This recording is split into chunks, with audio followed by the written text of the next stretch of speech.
Want to learn how to make homemade sopes?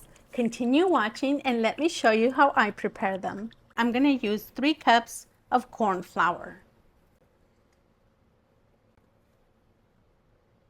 about 1 teaspoon of salt. I'm also going to add 1 tablespoon of manteca.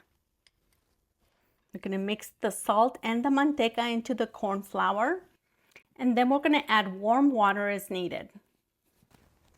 I added about 1 cup and I'm going to mix until we have a crumbly texture.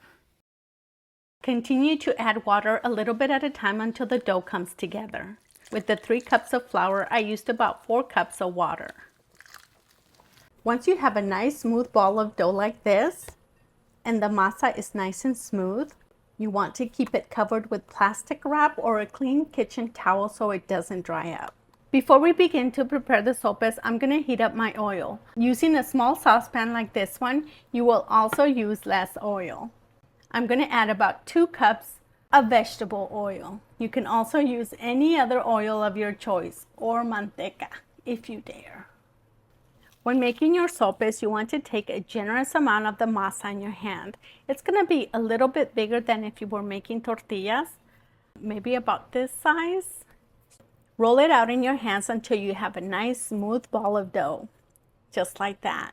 And then we're going to pass it back and forth on the palm of our hands. And it's going to begin to shape a gordita like this. So now we're going to put it in between our fingers like this.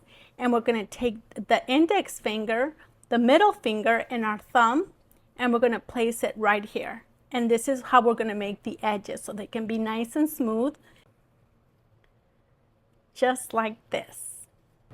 And if the masa is cracking around the edges, you can add more water to the masa and mix again to rehydrate the masa. And then just back and forth again until it reaches the size that you want it to be. Now before placing the gordita into the oil, you want to make sure that the oil is nice and hot. And the best way to do so is by inserting a wooden spoon or a toothpick. Now, if it bubbles around the edges of the toothpick, that means the oil is hot and ready. This one is not quite ready yet. Okay, let's try this again. As you can see, it's bubbling, so the oil is ready to go. Just drop it in there. We're going to leave it in there for about 1 to 2 minutes or until it's nice and golden. Remove it and place it on a plate lined with a clean paper towel so it can absorb the excess oil.